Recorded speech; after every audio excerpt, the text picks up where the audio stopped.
everyone, Ernie Tech here. What I want to do in this video is a little bit more work with CMS, MECAFF, and in this video add in some work with REXX, the interpreted scripting language that is sort of like the default now for a lot of mainframe environments, especially here in CMS. And it's not the object-oriented REXX, it is the more procedural, the normal vanilla REXX. Anyway, let's get into this a little bit. So there's two ways in which I'm working today, just for fun. One of them is to edit directly onto the program inside the EE or the MECAFF environment using XLIST to get me in, and the other way we're going to do it is we're going to transfer a file from my computer, my PC, up into the host using the file transfer facility. Now, it's a lot of fun because you don't have to go through a lot of work. You don't have to, like in MVS, you don't have to specify or allocate the file first. You don't have to start the process on the host end. It just works, and that makes it a lot more interesting. Easier anyway. All right, let's get started with this here. So I've cleared the screen. I'm logged in as CMS user, and the password is CMS user. You know all this. If not, take a look at the previous video. It should help you a bit. And the first thing I'm going to do is use a MECAFF utility called XLIST. And XLIST is a nice full screen way of seeing all your files. Right now I am in the CMS 191 mini disk. And the format for where I'm at now is in A. Now, let me explain something here. I don't know a lot about this, and I've been working with this now for probably 3 or 4 weeks. So, all you guys who subscribe, who know what you're doing, I depend on you guys to set me straight when I start to sound like I know what I'm doing. I don't. I don't know what I'm doing. I'm learning as we go. I take the beginner's mindset, which has not failed me yet. Someday I'll know what I'm doing, but not anytime soon. All right. Having said that, these are all files in here. Some of them are already ready to go. Some of them are pieces of data. For the most part, though, you'll see that it's just the standard stuff. You have 80 columns, 80 characters fixed, and so on, and records and block. It's rocket science, but not terrible rocket science. But what I want to do now is go to the next page, and right at the bottom here, there's something called REXX.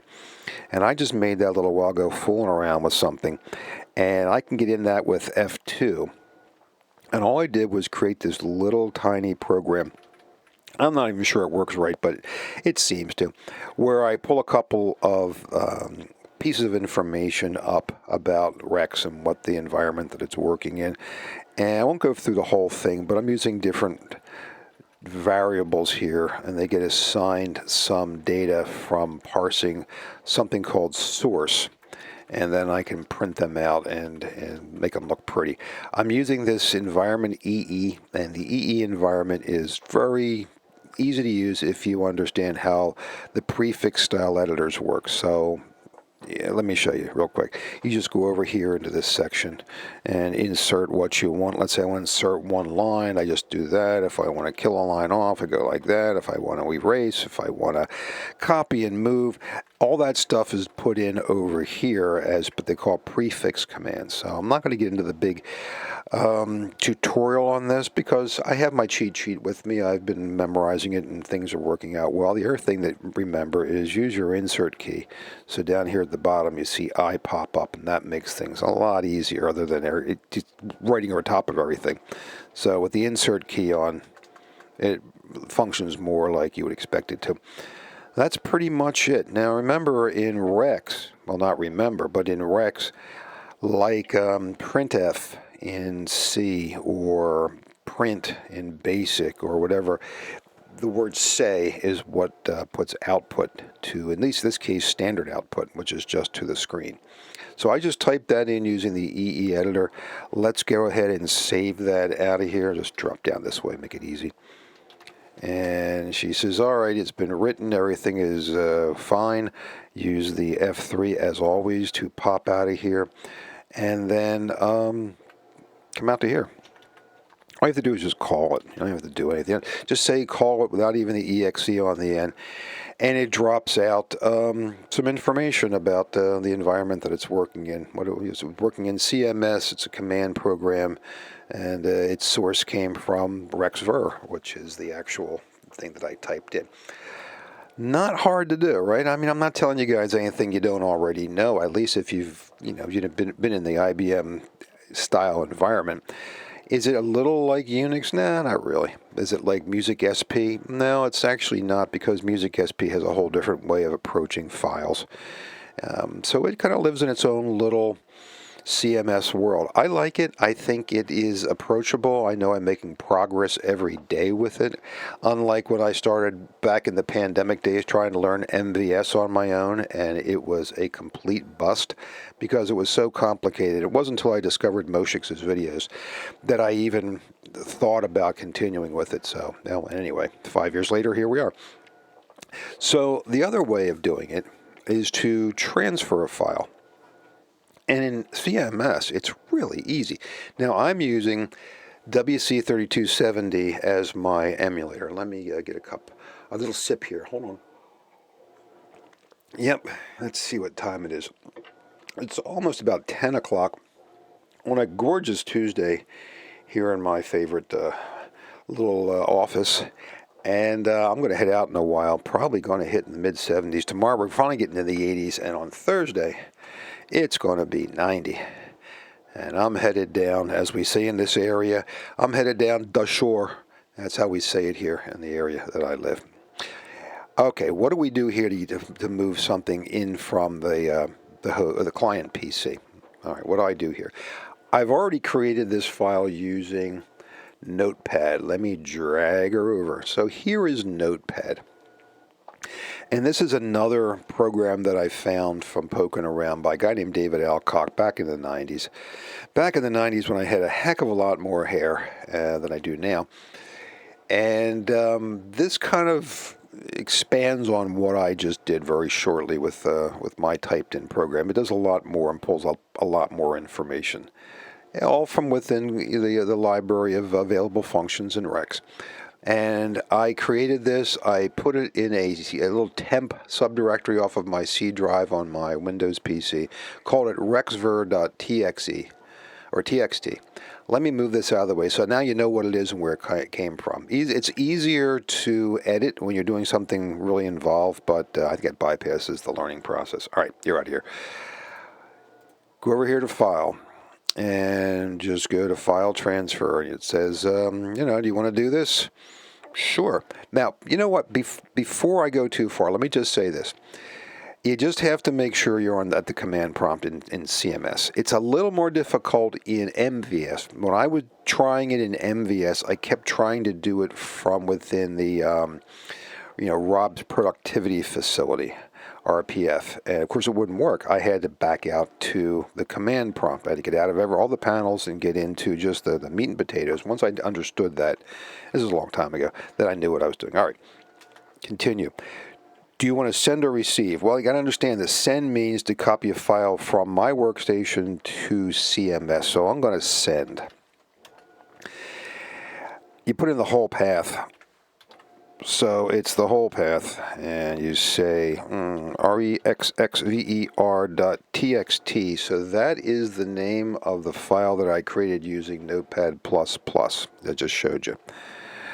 And now this is important. You have to format this it's got to be done right. So I know I already have one called REXVER.exe. So I can call this REXXVER1.exec.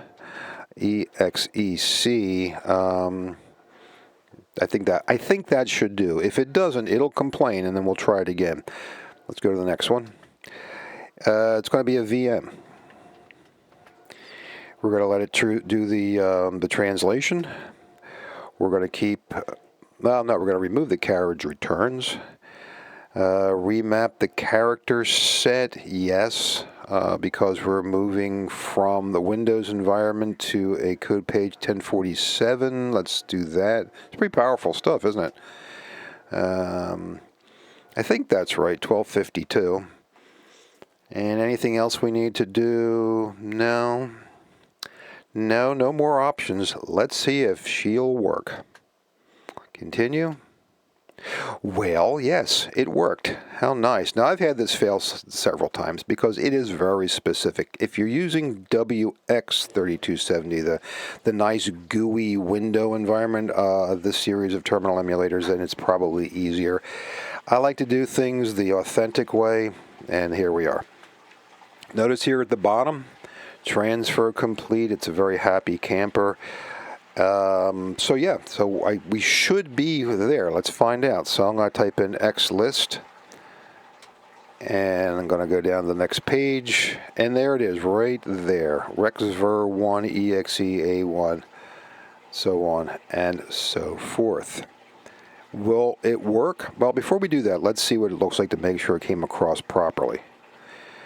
And it should have come across properly. Using the F8 key and F7 keys to pop up and pop down. That shows you the current line. Yeah, everything looks pretty good. I think so, but let's find out. So let's pop out of this. Let's get out of here. REXXVER1. See what it does.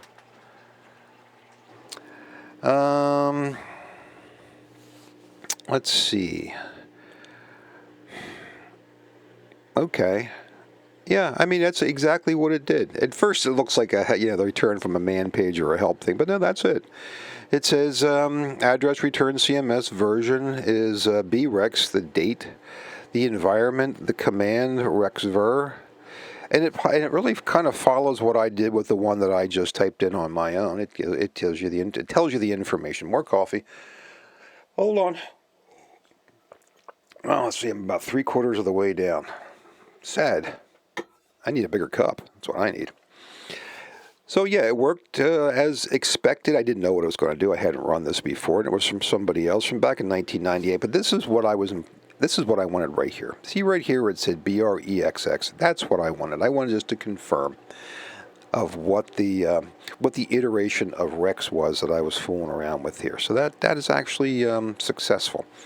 So again, if you are inclined to want to use a local environment, because there's an awful lot of ease of using a Notepad++ with the various add-ons and so on, then I would suggest doing that. In fact, in the beginning stages, I found that a lot easier because I knew what I was getting. I mean, I knew what I was writing, and it wasn't a concern about not understanding the environment. But if you want to have more of an authentic, if you want to have more of an authentic environment, then you would use EE. So let me just go back in again. I always do that. Okay. And pop down here. Go to there, because you're right there. F2. That is a more accurate environment, authentic environment. That is the environment I would rather work in, but sometimes I'm just, I accept defeat and I go back to Notepad and then transfer it over. So it's not hard to do, again. Now, if I were to do this transfer in this environment, if I was in this environment right here and I would go to use the transfer command, it would fail, because it expects to be at a point where IND $file, that's the kind of the underlying command, is actually able to run. And that has to be at the command prompt. Okay, you guys know this stuff. I think it's fascinating. I feel that I'm making great progress in understanding how this stuff works. I haven't gotten really deep into the meat and potatoes yet, but I'm still working on the peas here. So once I'm done with the peas and I've cleaned that side of the plate, I'll start getting into the meat and potatoes. Okay, let's get out of this thing here. And we're out. And we are out. Wait, one other thing I was wondering. I don't think I can run anything from this environment, but I'm going to dig in more. I'm going to dig in more and see. So, can I run it? No, I don't think I can. This is just the view environment. Notice I can't do any editing right here. Pop out of that. But if I can, I'll figure it out and show you guys how to do it. All right. Pop out of here. Then we are there.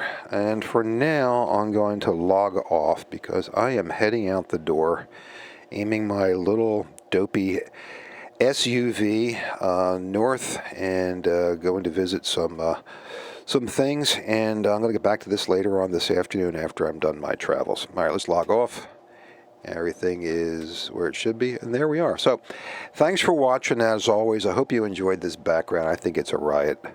It's not magic. It's just an animated GIF sitting on top of a it's sitting on top of a Google Slides background. I'm not going to lie to you guys. I've just come up with all sorts of ways to make things pretty, but it's not. There's nothing special about it. It is a Google Slides background in slide mode, and I just figured out how to fit this thing in right. Watch this. That's all it is. Isn't that pretty cool? So I figured everything, the sizing was just right. Put a box in there with a drop shadow, and this neat little 8-bit animated GIF that I found online, and popped that in there full screen, and that makes it look pretty. So smoke and mirrors. Nothing wrong with that. All right. Hey, thanks for watching. Thanks for hanging out with me on this stuff. We're having fun. I'm having fun. I hope you are too. Please subscribe if you haven't. And if you have, thanks so much for all the help and all the support and encouragement. And I'm heading out the door on a beautiful day. And I'll talk to you soon. Bye for now.